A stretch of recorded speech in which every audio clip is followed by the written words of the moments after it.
Welcome back to The Deep Dive, the show where we take these vast, sometimes overwhelming oceans of information and really just distill them down to what's essential. And what's actionable. We're here to give you that shortcut to, being genuinely well-informed. Today, we are tackling a worldview that is, well, it's an absolute paradigm shift. It is challenging, it's deeply fascinating, and it presents a totally different way of looking at reality. We are kicking off a major series on reality transurfing. And when we say series, we really mean it. The complete transurfing material it's famously huge. The entire audiobook series runs over 24 hours long, covering 5 big volumes.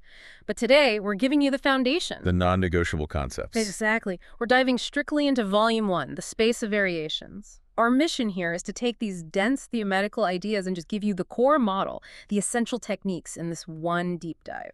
So you can start to get your head around its claims pretty much immediately. And the premise is, it's radical. It really turns conventional wisdom completely on its head. The core claim is that we as a species are operating under this massive misunderstanding. Which is what? That achieving anything, success, happiness, wealth, requires us to strive, to battle for our place, to, put in this relentless effort.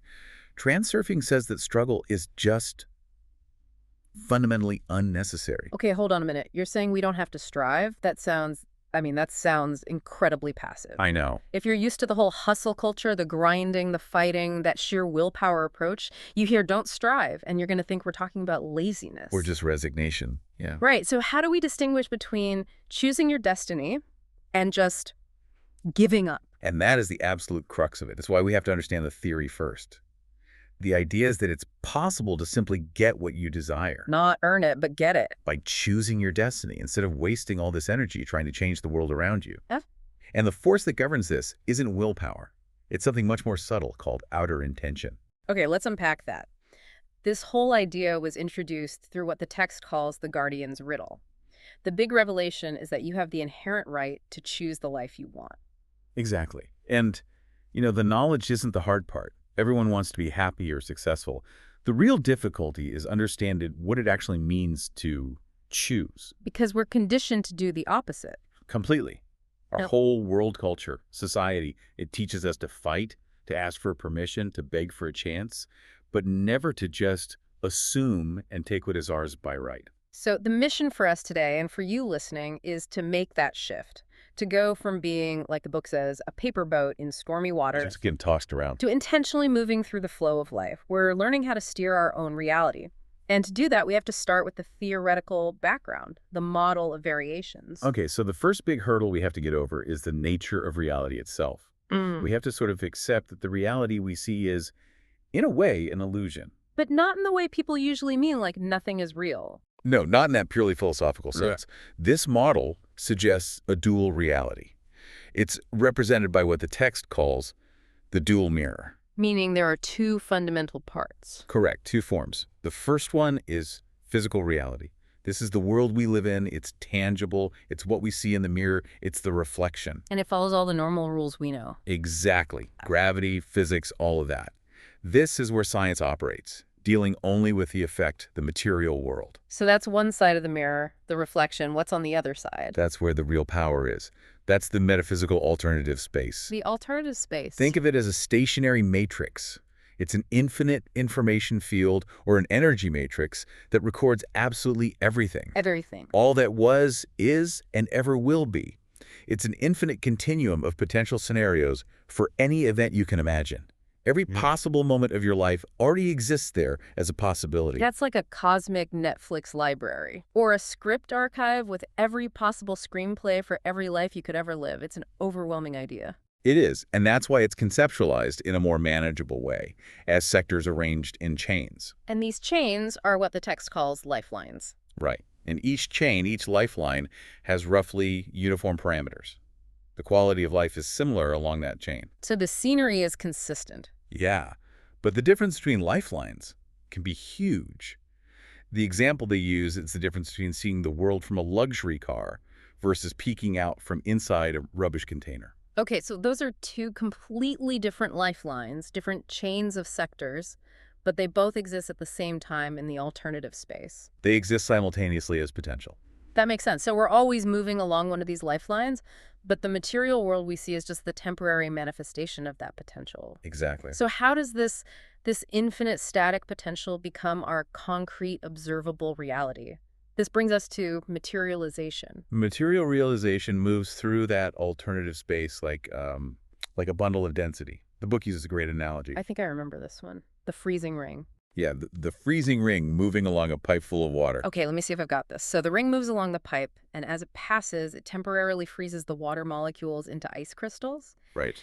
And that ice is our current material reality. Precisely. The structure of the ice, the physical world, is what moves and changes, but the underlying potential, which is the water in the pipe, is always there. It's static. So our life right now is just the material manifestation of one specific section of our lifeline. The potential is static, but our reality is the dynamic process of freezing it into being, moment by moment. You got it. Okay, so if this alternative space contains everything, why do we end up manifesting this reality and not one of the infinite others? It has to be driven by us, by our energy. It is. The key driver for this whole process is thought energy.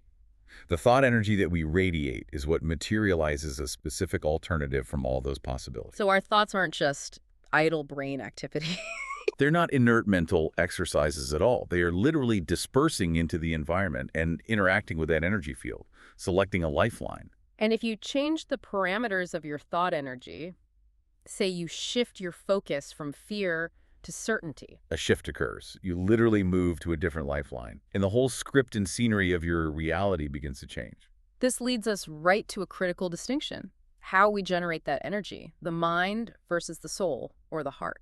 Right. The mind is the analytical tool we're all familiar with. It thinks using labels, symbols, logic, all based on the established worldview we've been taught since we were born. So it uses cliches. It's trained to be practical based on common sense. Which paradoxically limits our perception to only what's already known or what's been materialized before.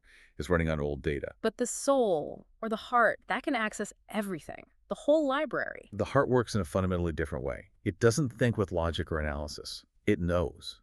It receives pure knowledge directly from that information field, the alternative space, without the mind's analytical filter. So that's the source of pure knowledge. It is. So intuitive flashes, those sudden aha moments, premonitions, even big scientific breakthroughs that seem to come out of nowhere. Einstein talking about how insights felt like they came from outside. Yes. All of that is sourced from the alternative space, through the subconscious, through the heart. And the mind just comes in later to translate it. It translates that instant nonverbal insight into words and equations. Yeah. But the source is the heart. The whole difficulty, then, is hearing that subtle inner voice when the mind is constantly making so much noise. Which brings us to that beautiful metaphor from the book, the rustle of the morning stars. That's the faint signal of the heart. The mind is usually way too busy with its inner monologue, trying to control everything, worrying. I'm navigating what everyone else thinks. Right, all that chatter just drowns out the pure knowing of the heart. So the practical task at this stage is actually surprisingly simple. What's that? You have to instruct your inner guardian, your overseer, to consciously pay attention to your inner state, that feeling of inner comfort or discomfort, before you make a final decision. Because that feeling is the heart's unfiltered input. That's the rustle of the morning stars. Okay, so if the heart's faint voice is our GPS for the right lifeline, what's all the noise blocking that signal? Because if we can't hear the heart, something else is probably hijacking us. It is. And that something else is what the book calls pendulums. They are the main external obstacle to choosing your own path. A pendulum is a structure that's created when a group of people all think in the same way. Okay. Their thought energy parameters align, they unite into a single current, and that energy crystallizes into a separate, independent energy information structure. And once it's formed, It begins to live its own life and starts to subjugate the very people who created it. that's a chilling description. So they're not just passive groups, they're actively looking for energy. I've heard them called energetic parasites or vampires. That's a very accurate way to put it. A pendulum's existence depends entirely on the thought energy of its followers, its adherents, and it keeps them resonating at its own frequency. And they're all competing with each other. Oh yeah, a harsh, constant battle for adherence. Think about corporate loyalty, national ideologies, religions, sports teams, social media trends. All just massive pendulums competing for our focus, our emotion, our allegiance. Exactly. So how do they manipulate us? What's their playbook for capturing our mental energy, They primarily play on human emotion, especially the high energy ones. which are usually the negative ones? Almost always. Agitation, irritation, anger, resentment, envy, and especially fear. Destructive pendulums are brilliant at forcing goals onto you that aren't your own. Goals that seem important, like they're prestigious or necessary. Right, like chasing the newest phone every year, or working a job you absolutely hate just for a status symbol. These external goals systematically pull you further and further away from your actual lifeline of happiness. So they create a false need that requires constant frantic energy from us. And the text points out a most favorite weapon that these manipulators and pendulums use all the time: Guilt. guilt. Feelings of guilt, including that vague but powerful call of duty we all feel, are incredibly efficient control mechanisms. Because they demand submission. And obedience. Guilt is the thread they use to control you, forcing you to work off some perceived debt, which lets the pendulum just pump energy out of you constantly. The second you feel guilty for not working hard enough, you've plugged yourself right into its power supply. This connects directly to a huge counterintuitive trap that stops people from choosing their reality. You call it the don't want trap. This is so critical because it shows how effortlessly outer intention works, even when we're using it against ourselves. How so? When you actively negate something, or fear it, or hate it, like constantly worrying you'll lose your job, or hating your messy house, or fearing some political disaster, your thought energy is radiating at the exact frequency of a lifeline where that thing is present. So wait, the paradoxical truth is, You always get the things you love to hate. Your emotional focus, your aversion, it creates an unintentional unity of heart and mind on that negative outcome. And outer intention flawlessly manifests it. so fighting a pendulum just feeds it, and trying to negate something just makes it happen.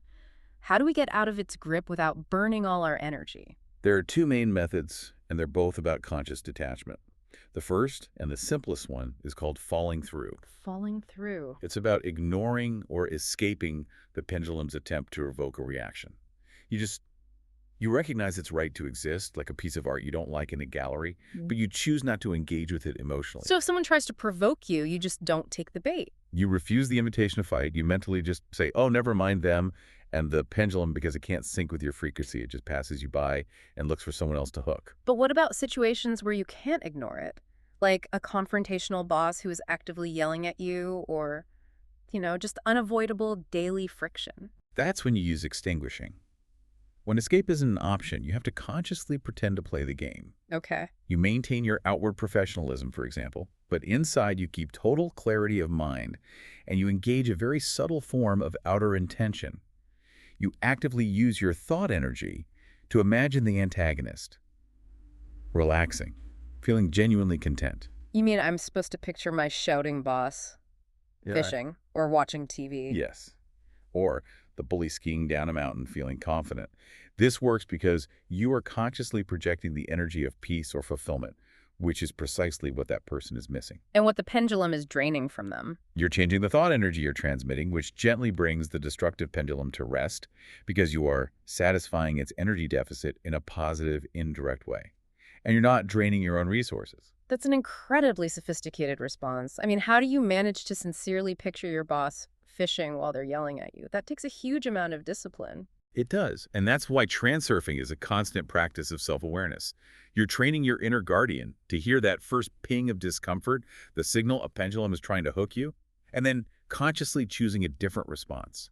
You're not fighting, you're just stepping out of the line of fire. So if pendulums are the external forces trying to get our energy, the next big thing we have to deal with is the internal force we generate ourselves: excess potential. Right. And if we don't get a handle on this, even if we avoid every pendulum out there, we will constantly be sabotaging ourselves. So this is the source of all those chronic problems. Many of them, yes. The whole system is governed by the law of balance. If an excess energy potential shows up, an imbalance in the energy field balancing forces arise immediately to eliminate it and restore equilibrium. And this isn't a metaphor. It's an objective law, like gravity. Exactly. And this mechanism is the direct cause of most of the difficulties and setbacks we face in life. And this excess potential is created simply when we attach too much importance to things. We're inflating the significance of something. Precisely. It's created when some kind of object is given too much significance. And this applies to two types. First, there's outer importance. Which is? Overestimating external factors, being overly concerned with what other people think, or mistakenly believing you can control or manipulate the world around you. Anytime you try to use willpower, inner intention to force a change, you disturb the balance. And then there's the second type, which is just as damaging. Inner importance. This is overestimating your own qualities, so excessive pride, vanity, thinking you're superior to others, Or the flip side. or, conversely, overestimating your shortcomings. A chronic inferiority complex, guilt, or idealizing some impossibly perfect self-image. Both positive and negative exaggeration creates this potential. So if you're constantly comparing yourself to others, whether you're boasting or feeling sorry for yourself, you're creating this imbalance. And the balance forces will intervene, often in a way that humbles the person, just to restore that equilibrium. We've all lived this. A perfect example is what the book calls idealization and debunking the myth. Idealizing anything, a person, a job, a relationship, creates a massive excess potential because you're assigning it this unnatural, outsized significance. And the balancing forces act to remove the halo. They act swiftly, and it usually results in disappointment, or the thing breaking, or some negative outcome. We've all seen it. You buy a brand new car, you're terrified of getting a single scratch. And then a bird immediately finds it, or you get a flat tire for no reason. Right. The balancing forces introduce a nuisance to eliminate the excess potential you've attached to this perfect object. Or you meet someone, you build them up in your head as this perfect ideal. And then they do something perfectly normal and human, like leave their socks on the floor, and the entire illusion just shatters. That disappointment is the balancing forces at work. So people see this as the world being hostile, as something they have to fight against. But they're just fighting the laws of physics, essentially. Trying to resist these balanced forces is completely futile. It just makes the situation worse because you're doubling down on the importance. The only fix is to consciously reduce that potential. Stop beating your head against the glass. And this law explains so much about why people struggle with money, the paradox of money. Yes. Attaching huge significance to money, making it the ultimate goal, not just an attribute that comes with a goal, creates this irresistible excess potential. And that potential draws in the balancing forces. Immediately. And they make the pursuit difficult, frustrating, full of setbacks. This struggle is, of course, very profitable for pendulums, which feed on that misplaced focus. It makes people lose their way and just confirms the myth that wealth is only for a lucky few. The struggle itself creates the scarcity. The struggle for wealth is an excess potential magnet that makes you fight against the flow of variations. So practically speaking, if importance is the enemy, how do we reduce it in our daily lives? 2 immediate guidelines. First, actively don't compare. Comparison, whether it leads to a superiority complex or an inferiority complex, destroys balance. You are stating that things aren't equal, and reality rushes in to correct you. And the second? Practice acceptance, not judgment. Refusing to condemn or judge other people, even if you feel they deserve it, helps maintain your own personal balance. The book even says to make criticism taboo, because the balancing forces will make sure that the accuser ends up in the dock themselves. So it's about adopting a more objective, common sense attitude, free of carelessness, but also free of exaggeration. That's the sweet spot. Okay, we've established the problem pendulums drain us from the outside, and importance creates balancing forces against us from the inside. Now we get to the solution. How do we actually choose a different lifeline? This all centers on the concept of intention. Intention is the force that has the potential to select lifelines in the alternative space.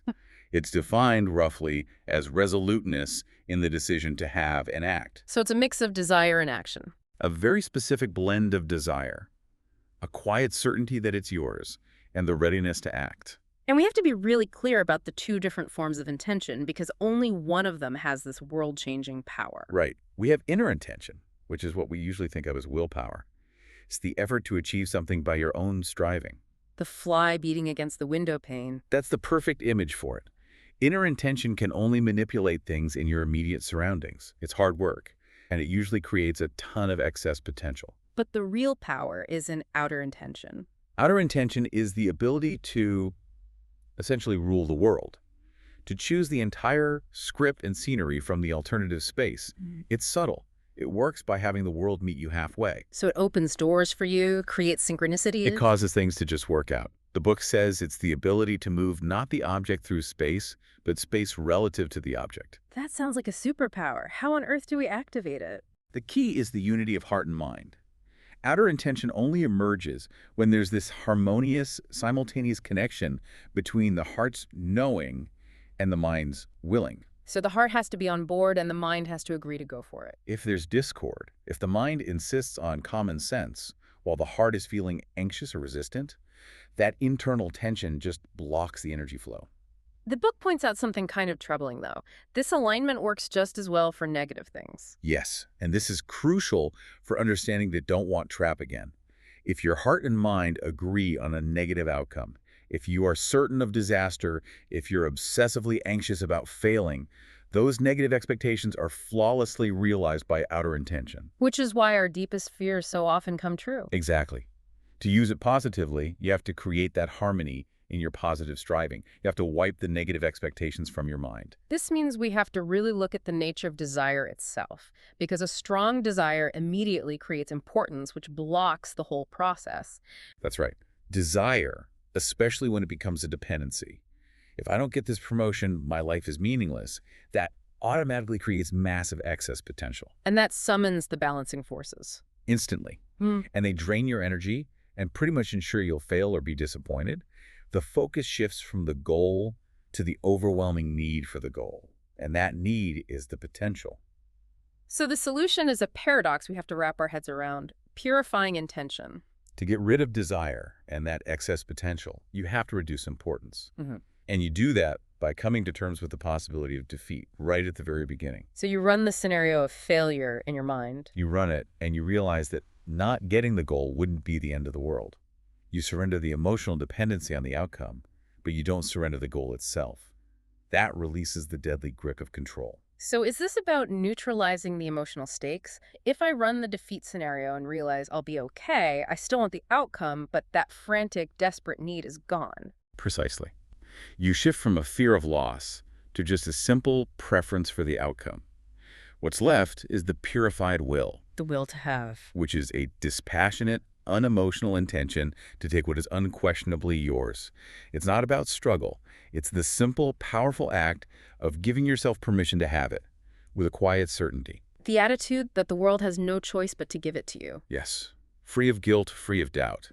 That state is the core mechanism of outer intention. Yeah. Okay, so with the theory in place, the dual mirror, pendulums, importance, unified intention, we get to the practical tools. And the first step is defining our destination with total clarity. We have to define our true goal and find the right door.